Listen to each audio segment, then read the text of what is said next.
It's like on LinkedIn when people reach out to you and the next thing you know, they're like trying to shove their product down. I got a workshop coming up next week. Yeah, exactly. You want to sign up? I was like, who the hell are you? I don't even know your name. Exactly. It's like, I meet you for the first time and I'm trying to pitch a marriage proposal. Exactly. Exactly. Can we get to first base at least first? Work ourselves around bases. Right. No, that's funny. Yeah. It's crazy. A lot of people don't get that, like how big the relationship part is, and it's like the long game, and people just like they want to push, and they do it on social media. I know you probably know too. Like I say it all the time. It's like, like Gary Vee says, jab, jab, right hook. You give, then you ask, but you don't just say, hey, I got this, I got that, and buy this, buy that. Yeah. You turn people off from that. So exactly. Yeah. I mean, I see that all the time. Like, you're an entrepreneur and you make vital decisions that hopefully blossom into a business. You're the savvy, out-of-the-box risk taker who believes wholeheartedly in the process of innovation. Innovation that will change the world. This is CEO Chat with Gresham Harkless, and you're about to embark on a journey through the awesome world of business. Gresham is the epitome of drive and desire as he works to help support small businesses and entrepreneurship. And you're about to learn from this entrepreneur how you can improve your odds of success in the business world. Welcoming the host of CEO Chat, here's Gresham Harkless. Hello. This is Gresham Harkless from CEO Chat, powered by CBNation.co and Blue 16 Media, choice for all your web design, SEO, and digital marketing needs. And this was a bit of a different interview.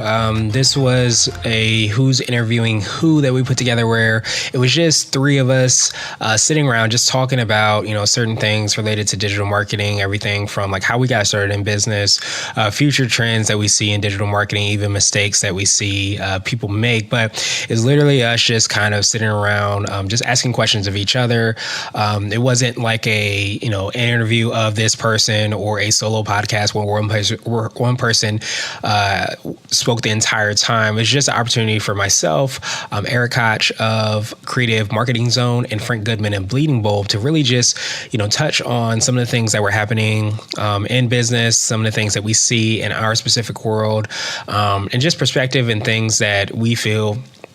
And having a conversation would also be a benefit to hearing as an entrepreneur and business owner. So I thought this was really powerful, just again, because it wasn't scripted. It wasn't, say this here or you get the questions before. It was literally us just sitting around talking about all these things related to digital marketing trends and all these phenomenal things, how podcasting has, impacted, some of our businesses and things like that. And if you want to make sure to, of course, check out, all the different interviews. I've been, blessed enough to have had, Eric, Frank and on my podcast, Eric's on the CEO Chat podcast number 75, and Frank, check out the IMCO podcast number 48.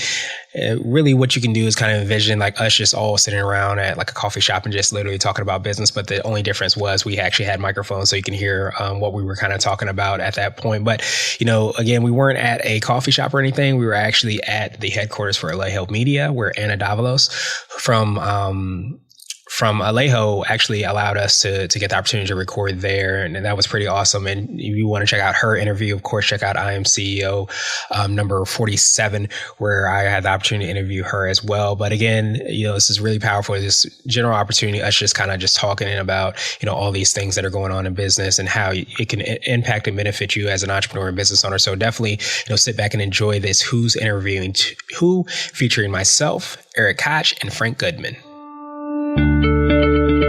So I wanted to kick everything off because I had both of you guys like on my podcast. So I had an opportunity to hear your stories, hear what you got started. But it's funny, when I was talking with you, Eric, I feel like I had the most connection because like when I was on your podcast, actually, we talked about, I used to work at Circuit City and you worked at CompUSA. So we had like Radio Shack. There you go. There you go. We talked about like just working retail and getting started and all that stuff. So I wanted to hear, I guess, a little bit more about what got you guys started. Oh, wow. I mean, well, Radio Shack got me started. I'm kidding. It's way back. Yeah, it's way back. No, that was actually my first early sales experience. And funny thing is, my background is actually in sales. So it's, I cold calling, knocking on doors, pounding the pavement, smiling and dialing for dollars. I don't even know if they use those terms anymore, but or if companies still use those practices. But yeah, that was my background for years. And I actually graduated with a marketing degree, but I didn't actually get into marketing until about 2010, 2011. And I want to say I faked it till I made it. So yeah, I actually started searching for jobs for social media at about 2011. And so that actually landed me, I got 13 job interviews in like 2 weeks at that time with all these different companies. And so when I'm on the interview, I actually, one company, they decided to hire me.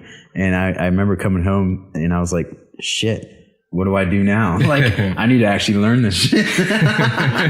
Social media. I was like talking it up during the interview, and they're like, they had all the buzzwords, you know. And so then that was my first experience working in an agency, and then I worked there for about a year or so, and then I went off and worked for another company. But my company started off as a side business, you know, a side hustle for a couple of years, and then it got to a point where it couldn't be a side hustle anymore. You know, I had like 4 clients and I just couldn't work full time, do this. I was already burning the midnight oil, you know, every day of the week and on the weekends, and I have a family. So it was just, you know, I was just like, gosh, there's just not enough time in the day, you know? So I had to really just, go off on my own. I actually took my last employer, as one of my clients. I've been with them for a few years and I was doing great work for them. So I went up to them and said, hey guys, I've been doing great work for you guys. We love each other. So not like that, but, but yeah, it sounds like, here's my recommended, you know, they already knew eventually I was going to go off on my own, but I said, here's my recommended pricing, scope of work, and, let's do this thing. And they're like, so that helped ease it when I went off on my own. So that's kind of how it all got started for me. Yeah, that makes sense. I'm not sure about the why. I mean, I'm still trying to figure that out. Sometimes it's like maybe because I wanted to sleep all day and not do my own thing, not work for the man, you know? Yeah, surprise. That wasn't the case. Yeah. But I love, you know, I honestly, I mean, being here with you guys, I mean, this is fun. You know, this is just, you know, I can't do this if I'm on a regular 9 to 5. And, you know, honestly, I just feel like you guys, I'm too creative for a 9 to 5. So, yeah. Same thing for you, Frank? Yeah, I mean, I second a lot of that stuff. I mean, I was actually Radio Shack as well. Were you? Okay, I didn't know that. See, you didn't. Best people. You didn't? Oh, okay. Not about Circuit City, though. I did Best Buy, though. But, okay. Yeah, but Best Buy, it was definitely, it was needed at the time. Like, I mean, the way that they even teach you how to go about sales and just even the way that you ask questions, the way that you go about conducting the whole conversation and kind of guiding that conversation, it was really impactful. And that kind of opened me up to say, like, man, they make you feel like you can really sell anything. Yeah, you know what I mean? absolutely. Like, you can really sell anything. So that was really helpful. And even when I was doing Best Buy, that was actually on the side. I was already doing Lockheed Martin and Booz Allen and all of that type of stuff. But I just decided to do it on the side just because I had time, as weird as that sounds. But, you know, it was good connecting with different people and still continuing to, like, polish up those skills, like interacting with people, getting into, you know, working on upsells and finding out, you know, tapping into emotion and things like that, you know. Right. It was kind of like experiments, running different experiments, and, you know, it's playing around and understanding a little bit more about psychology and things like that. So I actually... it piqued my interest a bit, but you know, we started as a tech shop. So, you know, my background is engineering. I did like undergrad computer engineering and grad system engineering. So everything was really about technology. And at some point I realized that, you know, all these products that we were creating for different customers, they didn't really know what to do with it after that. So it was kind of like, I felt like we really weren't serving them in the best way possible, leaving them out there with this new website, thinking that if I make it, they will come. Yeah. Never happens. Even with the app, you put out an app and they just sits there. And so I was like, you know what? Like, as far as building a business, we had to build our own. Why wouldn't we share our experiences? Why wouldn't we continue to experiment more and just give that to the people? So that's when we kind of took it on and started going more in the marketing space. Yeah. As far as us. Yeah. Oh man, them Radio Shack days, it's so funny, man. Them customers walk in there. I never thought that. And then we were probably working around the same time at Radio Shack, but I just thought it was like a place where people go to get batteries or wires or stuff. But next thing you know, it's like we're popping cell phones, we're selling TVs, we're signing up for the Radio Shack card, we're maxing out that card. Really? They didn't have all that stuff at the Radio Shack near me. I know I had I applied for Best Buy. They didn't hire me. That was my first job I applied to. But I got hired at Circuit City because they had all the commission people. Yeah. I guess they were hired right before me, and then they fired all them. So then they hired all of us out of high school. So I was making like $875 out of high school, and I was like a king. And I thought I was gonna make it. Yeah, that was like just from that. It's like I don't need to go to school or nothing. $875, I'll be good. Yeah, that's funny. Exactly. Yeah. That's exactly how it was. But you know, yeah. But it's so funny because I learned so many like people skills. Like what you were talking about, I started thinking about like the upsells and all that stuff. Do you want to get the maintenance package with that? Like all that stuff, like you still start using now, but that was really like the foundation of everything. I kind of felt like so. Yeah, they had some program. It was like it was always be accessorizing or something like. So it's like they buy the cell phone, then you got to sell them the case and the charger. And that's where the money comes from anyway. Yeah, exactly. The main device is not the profit. Yeah, their own Radio Shack stuff. Yeah, but true. I truly believe that, you know, and I don't know. I've run into marketers a lot. I don't know if you guys do as well, but they don't have the sales background. They don't have this and any type of emotional connection, or they feel like they're good at maybe behind the scenes or working stuff, you know, digital stuff or social media. But when it comes to like actual having conversations that actually like build relationships or even, you know, sales process type stuff, it's like it's totally awkward for them. They don't feel comfortable with it. So I say that, you know, I think it's important for anybody, no matter what business or background you're in, you know, have some sales experience. You know, at least figure it out, find out, get uncomfortable because, I mean, I don't mind if somebody says no to me now. It's like no means it's next. Closer to a yes. Exactly, closer to a yes. Right. And it's got to be like one of the most important pieces to growing a business. No question. If you can't sell. Like. Like, exactly. You know what I mean? Like it's not an option. Like this is something that is required. Yeah, I met at some point you have to learn. Yeah, I met a former IT consultant, and I was like, well, why did you? He works for a company now, and I was like, why did you decide to stop your consultancy? And he's like, because I hated sales. That's crazy. Yeah. What's funny, it's like they say sales is the lifeline of the business. I think Mark Cuban even says like the reason that businesses go out of business is not because of anything other than lack of sales. So if you're not making enough sales and stuff like that. But I feel like most people that start businesses, they like they're really good at something, but usually that's not sales. So they just start a business around like whatever it is they're good at, and then they forget that you have to actually sell stuff to be a business. Yeah, and I don't think like sales, I mean, maybe some people, it's the word sales that maybe gets people all like a bad taste in their mouth, you know? So, you know, I'm more of like, you know, it's like you're a consultant in a sense, you know, I mean, right now, I mean, we could just be talking shop and just like having a good time, having a good conversation, and maybe something comes out of it, and it's like, you know, hey, you know, that turns into a sale. You know, it's like, it's not like used car salesman and, you know, slimy type stuff. Insurance guys. Exactly. I mean, as long as you're always giving value, right? And that's what the most important thing is, especially in digital marketing these days. It's like always be giving value. So exactly. And that's the thing I always say, like, don't go for the sale, just build the relationship. Yeah, exactly. You know what I mean? Just like make sure that you're giving that value and building that relationship, because the relationship is the core of everything. Right. You know what I mean? Yeah. If you can build that trust, if you can build that credibility, the sale is naturally going to follow. Yeah. You know? So it's like, just let it flow. Exactly. It's like on LinkedIn when people reach out to you and the next thing you know, they're like trying to shove their product down. I got a workshop coming up next week. Yeah, exactly. You want to sign up? I was like, who the hell are you? I don't even know your name.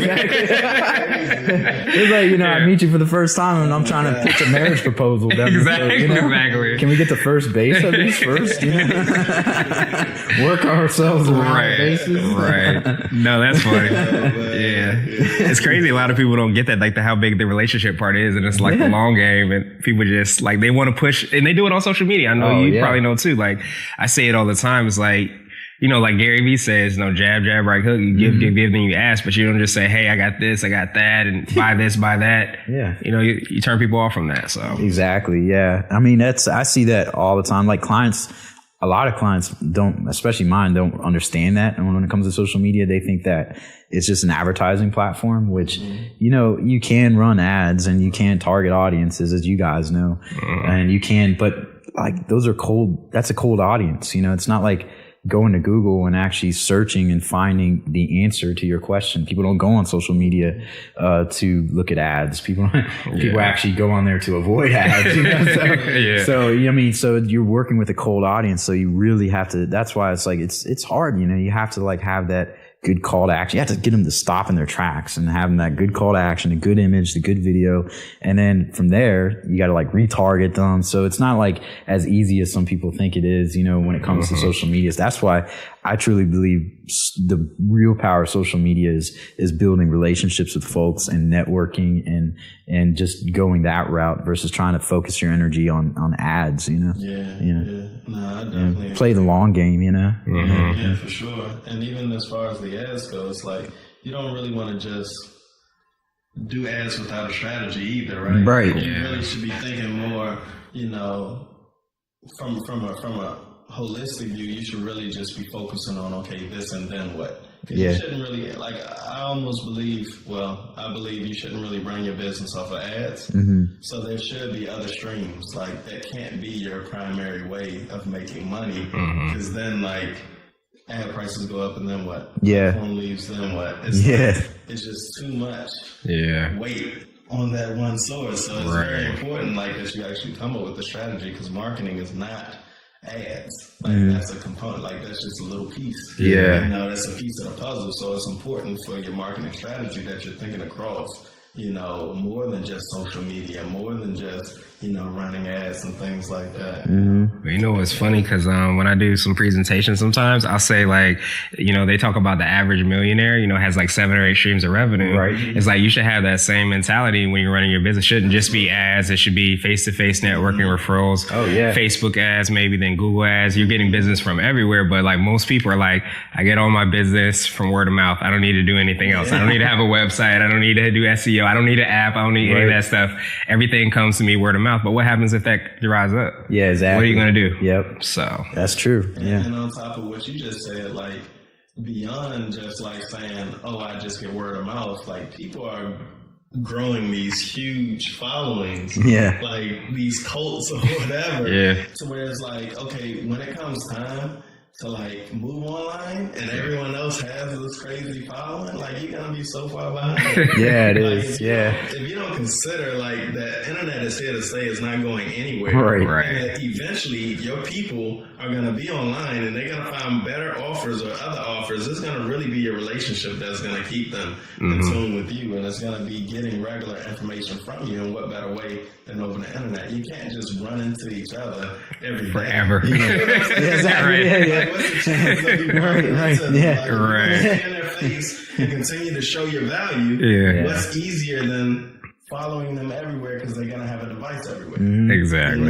Exactly. That's kind of where Facebook groups and stuff like that are really come into play, and that's having that community where people can come together and just be in. I'm actually, somebody was asking me they're trying to build out a community, and I'm just why would you? It's so hard to build a community, right? As you guys know, you have to put in a lot of work, whether it's through podcasting or YouTube videos or doing whatever. It's just really hard, but it's easier to play in somebody else's sandbox, go into their group and start jumping in on the comments and like, because then you start building relationships that way. And then that leads into something from there. So versus trying to create a group and then invite people and expect them to start participating. It's the whole idea is go where people are spending time. Like what you talked about before, like understanding the psychology of people there. Cause like people are going on Facebook not to look at ads. People are going on Google so that they're searching for something specific. So you understand that rather than trying to like force feed somebody someplace they're not going to spend time. So exactly. Yeah. I mean, cause it can get really confusing and don't get me wrong. You can run ads on Facebook or LinkedIn or Twitter or places like that and have a good return on investment, but you've got to be really smart about it. Like there's got to be like all these funnels and like moving parts. It's like a shell game, you know? It's like, it's not like just run one ad and that's it. It's like you got to have a series of ads. You got to be split testing. You got to be, it's all those moving components and pieces, and that takes a lot of work, a lot of effort. So, you mean you just can't boost a post and get $1 What? You can't do that? You can't. Facebook will make you think that, What? I know, right? $20. Exactly. Just boost this for $20. You'll be a millionaire, right? Makes sense. No, it doesn't work that way. That's crazy. But but thank God for YouTube. I mean, YouTube is like free university. I mean, I'm just like, somebody hired me to do something like about a few weeks ago. And so I was like, typical me. I shouldn't probably say this here, but I'm just like, fake it till you make it sometimes, It's like, yeah, sure. I know how to do that. I've had people on my podcast that talk about how to do it. And then so this person pays me and I'm like immediately on YouTube, like trying to figure out how to do it. Learning how to do it. But no, that's what a lot of people do. It's funny. I did it, and it's funny. I was listening to Kevin Plank, the guy that started Under Armour, and they were talking about how he had, I guess, warm wear gear or whatever, and he was like at the University of Maryland. And they were like, this is really good. Do you have something in cold wear gear? Do you have something a little bit longer? He's like, of course I do. Didn't have it. Went to his grandma's basement and started making it right there. All of a sudden, this dude's a billionaire, Exactly. So you got to sometimes, figure out how to, what they say, make the parachute on the way down. That's true. You just jump out and then you'll figure it out. It's the day and age we live in. I mean, it's like, there's so much information. Like, exactly. I'm like, it's out there. I mean, sure, I can figure it out. And like, they don't want to do it themselves. So that's why they hired me. Exactly. So it's like, I'll learn it and do it for you. And then now I can use that as a service that I offer. Exactly. You definitely got to put yourself in uncomfortable situations.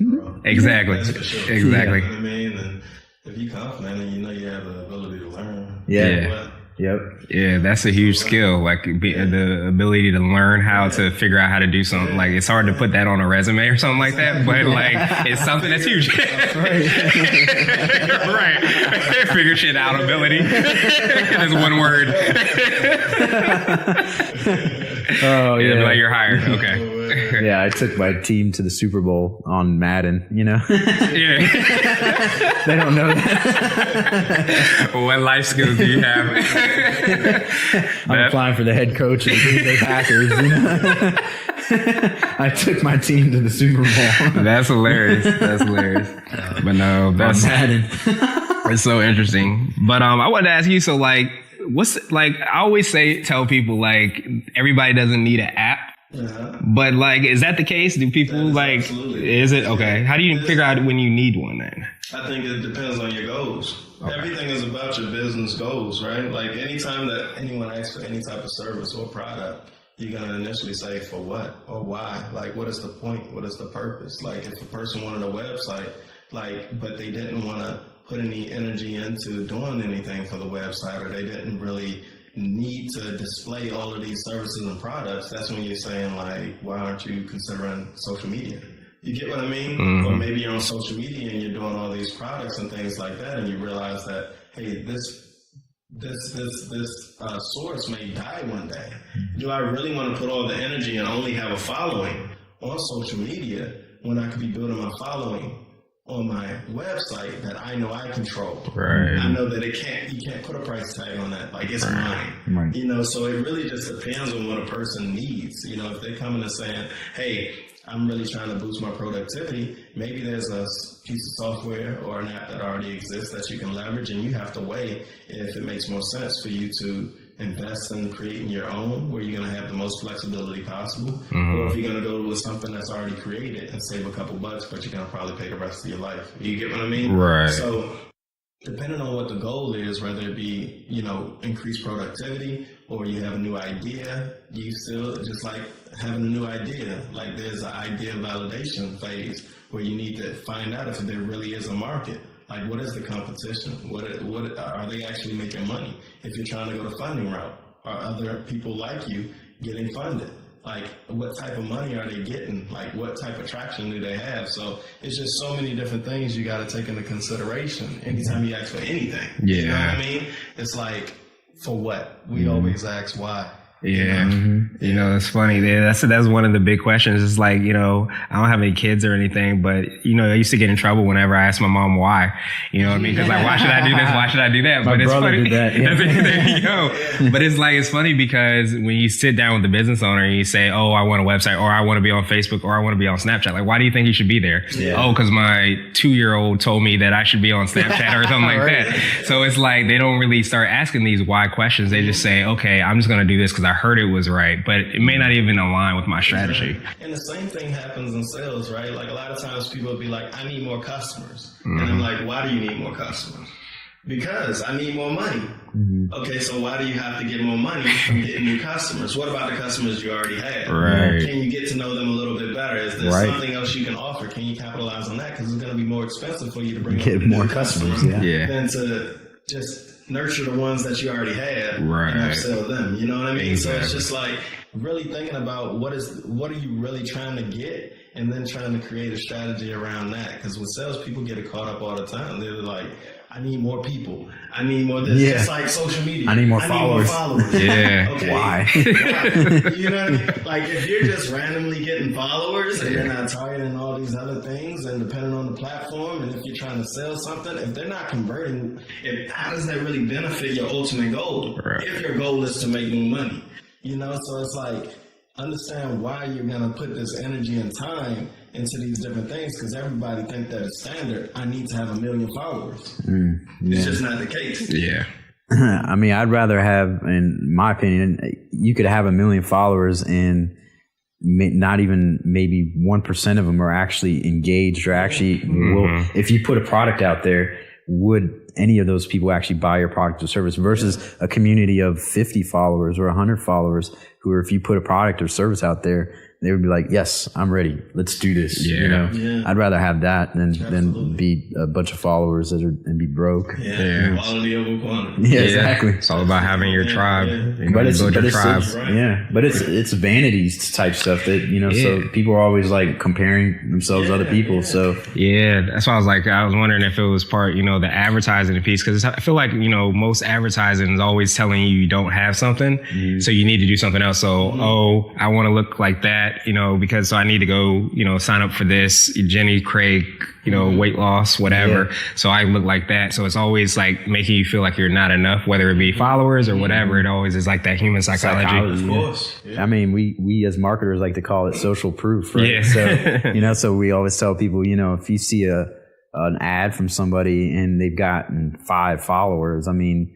it's like, why would I want to join that party when I see an ad from someone that's got hundreds of thousands of followers and looks like, hey, I want to jump into that party. Right. Like, it's like, it's psychology. It's like social proof, so people are, that's what, sometimes I've used that term or concept before with some clients, just to say, hey, the only reason why we should get followers is because it's going to help you attract more followers, and I'm not talking about your credibility. Exactly. You're right. Yeah, exactly. Yeah.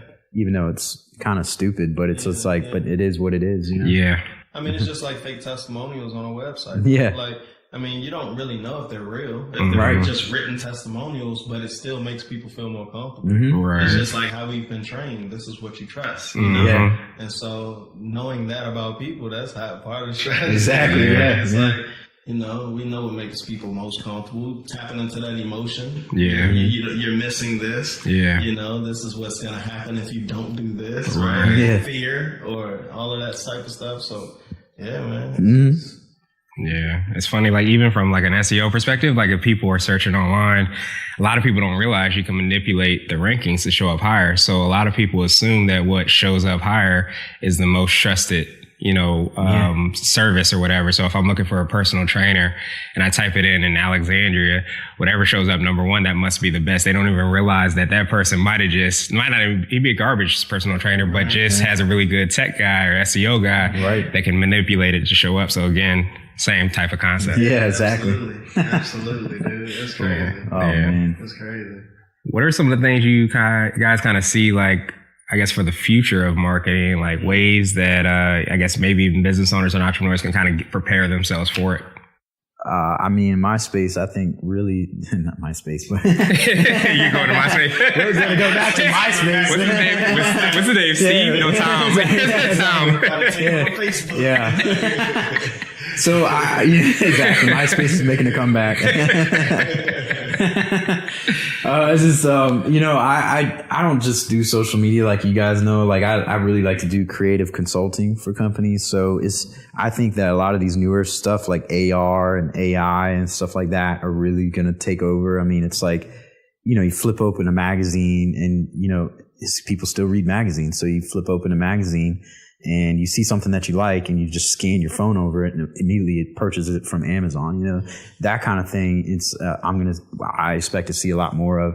I think maybe in real estate, that'll be a big thing, and maybe test driving a car. They have that these days. It's like, cool. It's like you can experience that. So it's more of like the experiential type stuff, in marketing that I'm excited for, and how companies can tap into that or how they can leverage that for their business. But another thing too is influencer marketing, so I mean, it's certain platforms, it seems like that's really going to take off, like Instagram that already has. So it's just one of those things, like, how do you build relationships with influencers, micro influencers, macro influencers? How do you build relationships with them? And there's even agencies that are out there that you can hire, as you guys know, and that's all they do is they're the middle person for you to help you work that relationship with the influencer. And so I'll definitely see that more in the next year, a few years at least. Yeah. No, I would definitely agree with all of that. I think that augmented stuff is definitely probably here to stay this time. It's not new technology, but this time around it fits better with our times. And I definitely agree with all of that. I think another thing is, as far as TV goes, I think that, if you're looking at Netflix and some of these other ones, they're starting to incorporate certain channels and things. And eventually, like, we have to be able to start to segment people. Right now it's still mass marketing.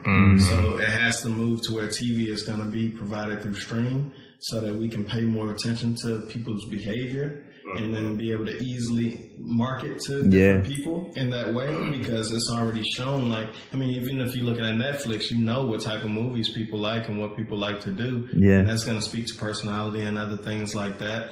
And then also when we start pulling in these channels, as these cable providers realize that this mass marketing no longer works, right? And this advertising and things like that, like, it's too expensive. You're going to cut costs by actually targeting, certain individuals. And this also brings more people into the market. It gives everyone more money. So it's definitely probably going to be something, I think, that's coming. That's cool. Did you guys see that thing I was like an article on LinkedIn. It was like Netflix is going to test out a choose your own ending type thing. Oh, so, really? Yeah. Well, as a viewer, we may be able to choose how we want the ending to go. That's kind of like video games type stuff. Yeah, exactly. I don't know if that's good. Yeah, I know. It's interesting. You're going to test it out. It is more engagement though. But you'd be like, I want him to die. No. I didn't want the Titanic to sink. So they would create the ending after that, or they would just show you different ending based off what you say? I don't know. I think it's kind of like a choose your own adventure type book, It's like thing. Those what are those RPG games or whatever? Yeah. You can figure out however you do. Everybody has a different experience so on how they play the games. Yeah.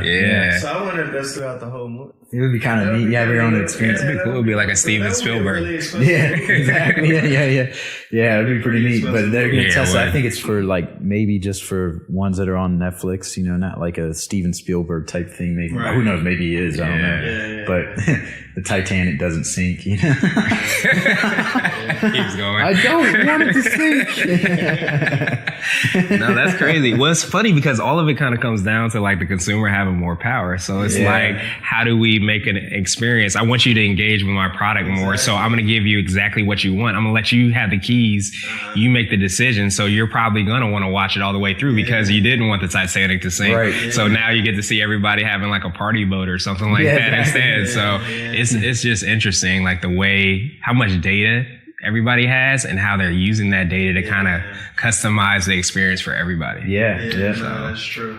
Yeah, that's a really good. I mean, I actually work with a client.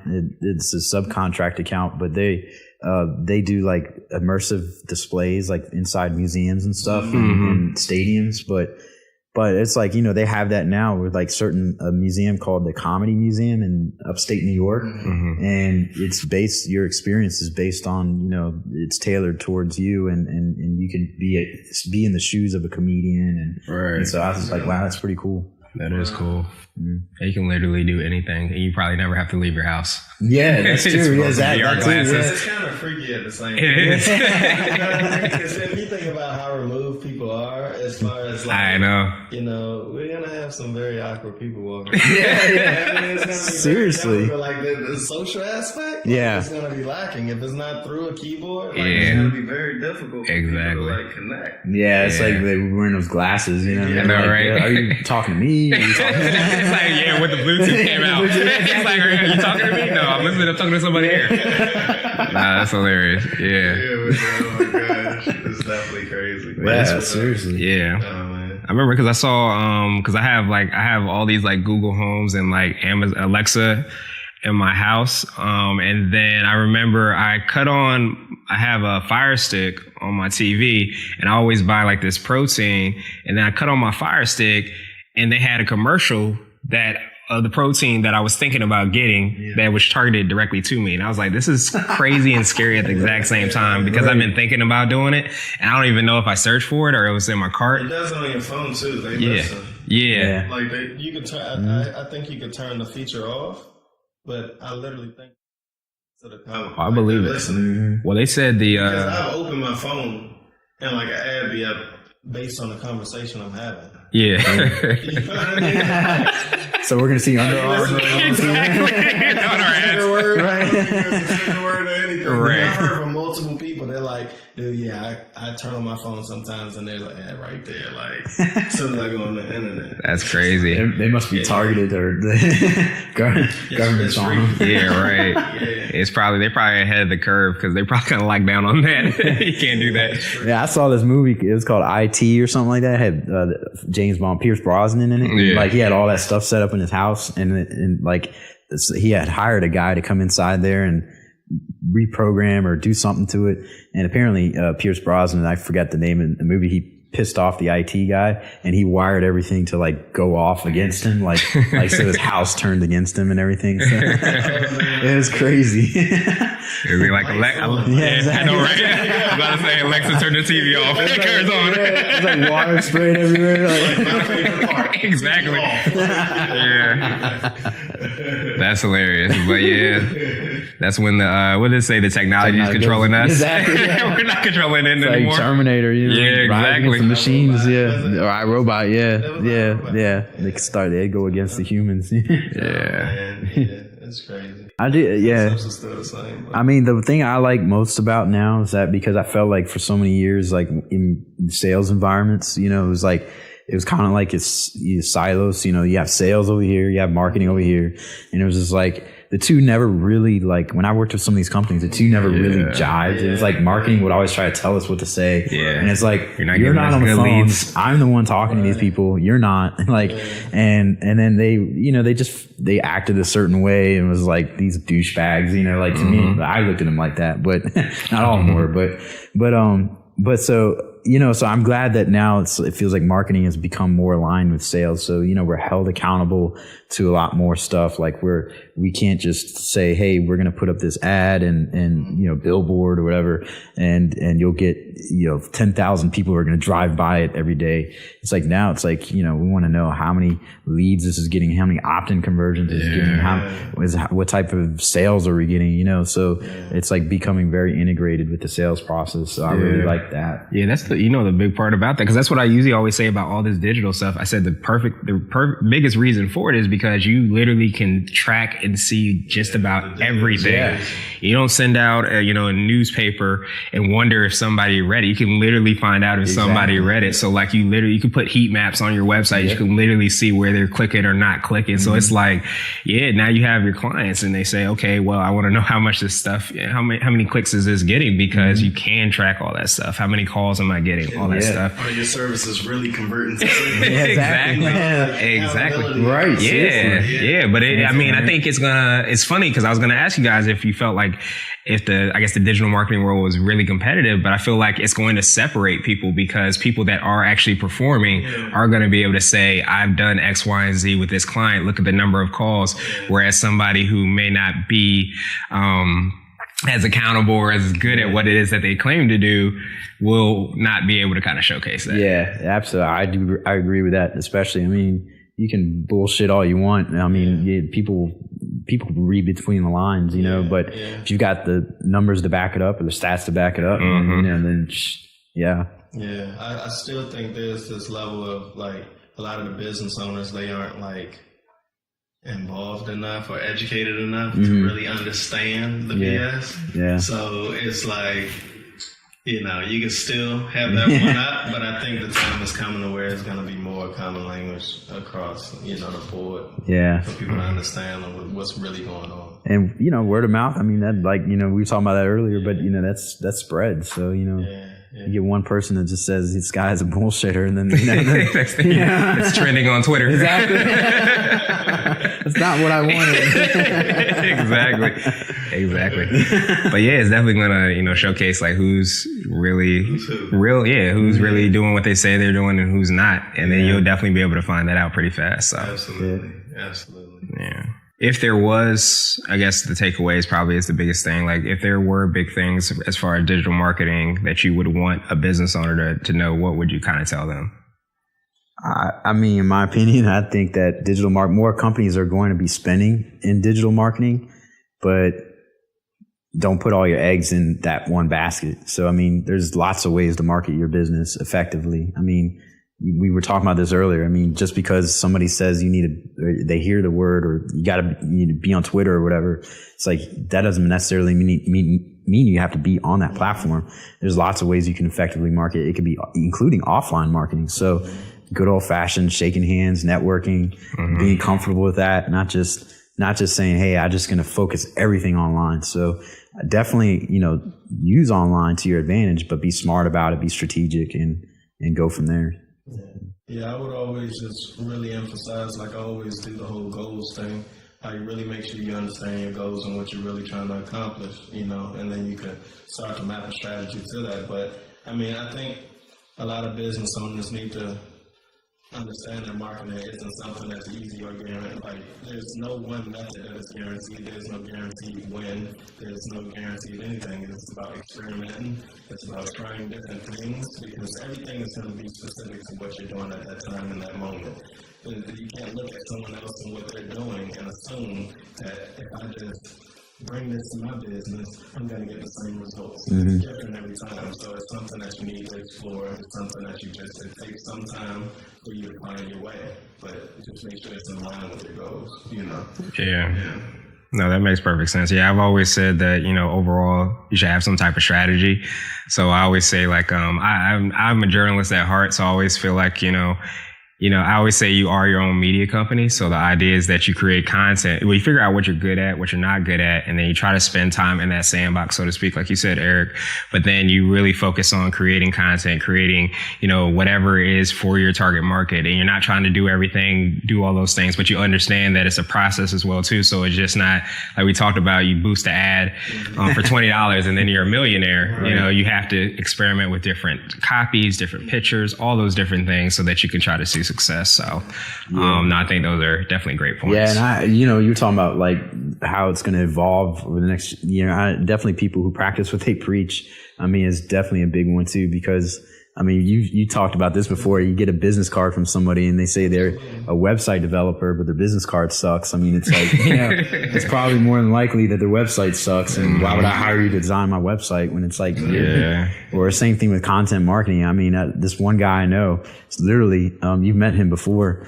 It was like, he does content marketing for clients, but he doesn't do his own content marketing. So I'm like, how do you sell that? So you gotta reinvest back into your business. I mean, you gotta treat yourself as your own client. So it's like, you can't, and I think a lot of business owners lose sight of that. It's like, I mean, you're going to be busy working with clients. We all are.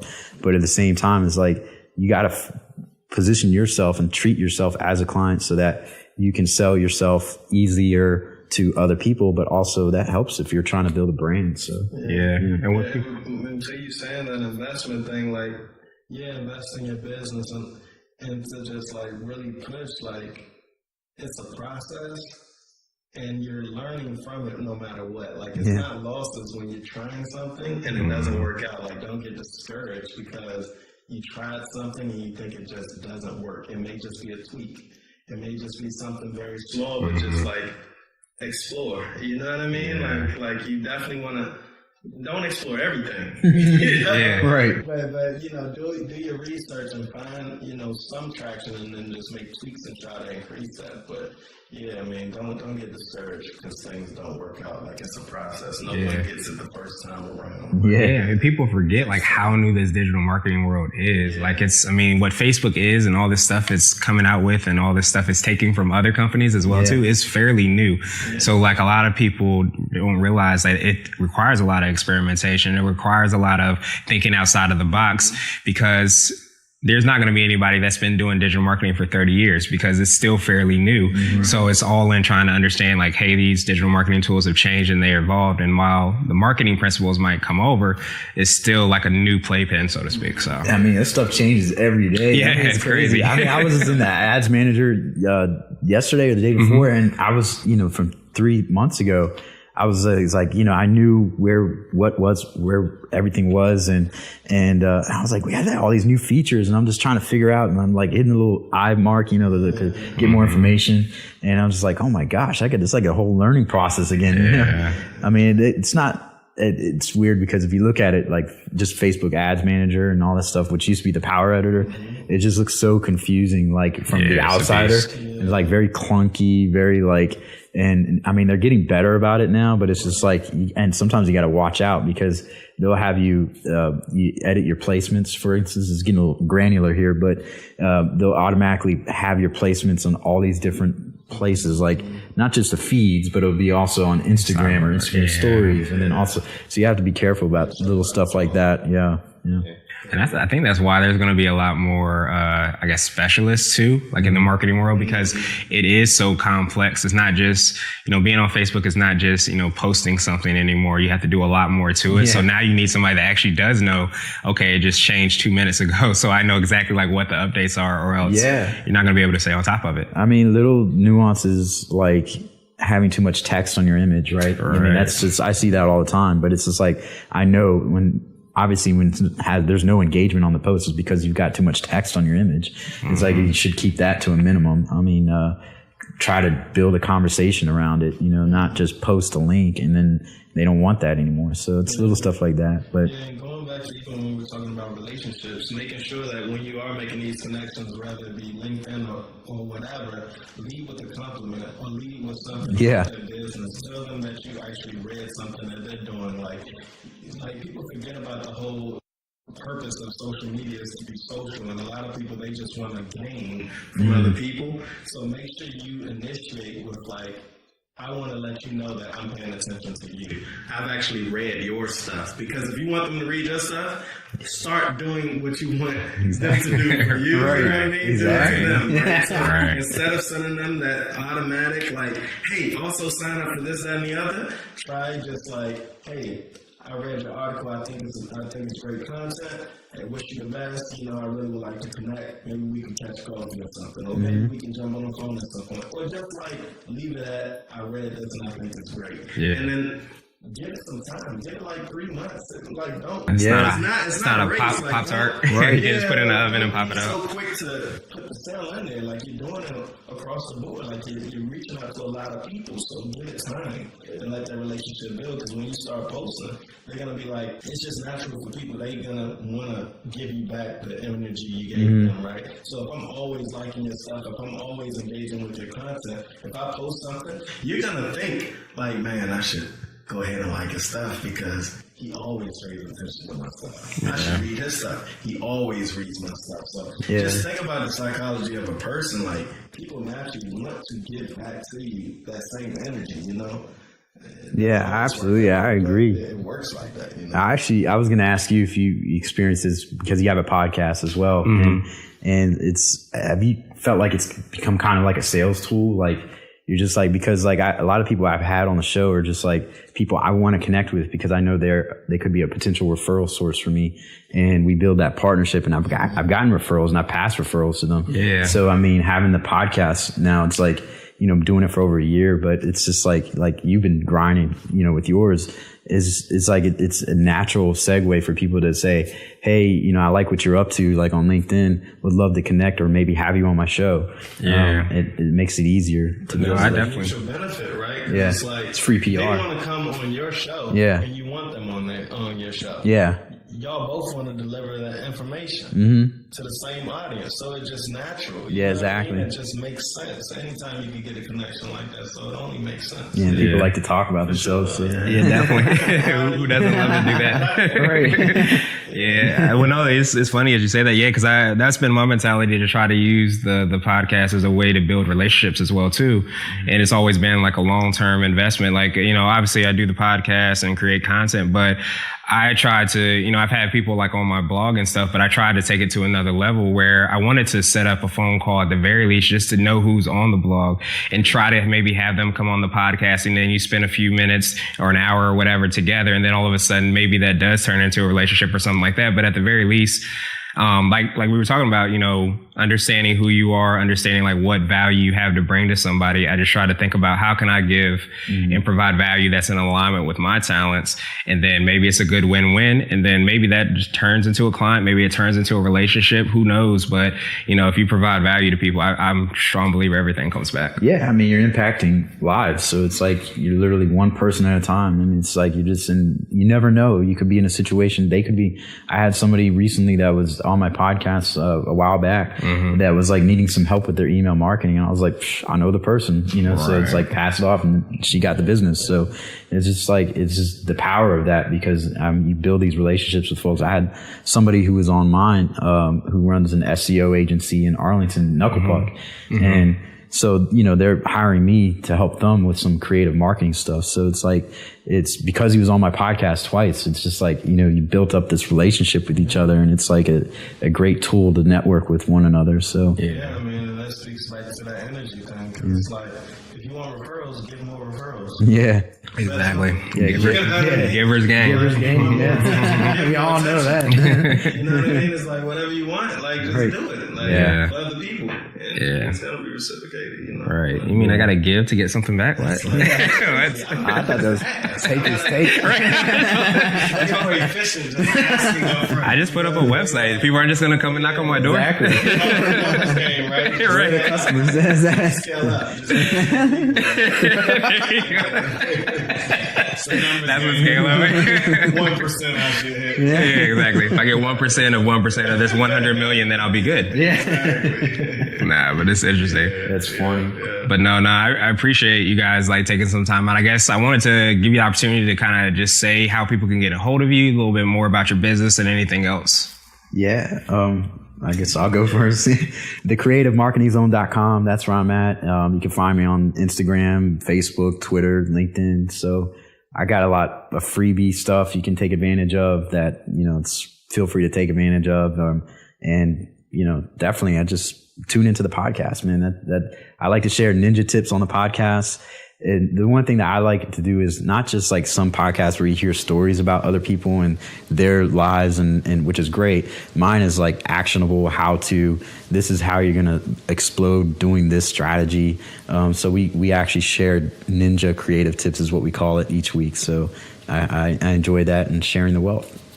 Yeah, and I second that. Like, Eric definitely provides great content, and I've been on both his and Grash's podcasts. Yeah. You know, great interviewers, and I thought that we kind of put together some good stuff. As far as me, you can find me bleedingbulb.com. Bleeding, like you're bleeding. And bulb is just really a bunch of ideas. So it's a little we're a little out of the box and a little crazy in a way. But we provide different growth hack products, just ways to help you grow, whether it be from downloads to, you know, actual products that you can buy, like templates and things like that to kind of get you ahead, save you a little time and money. But our whole focus is really about coming up with cost-effective ways to grow your business. So that's what growth hacking is. You can find us LinkedIn, Instagram, Facebook. Those are probably where we're most active on. But yeah. Cool. Awesome. Well, again, I appreciate you guys. And yeah, that's it. Yeah, thanks, Gresh. This is fun. Yeah. Yes.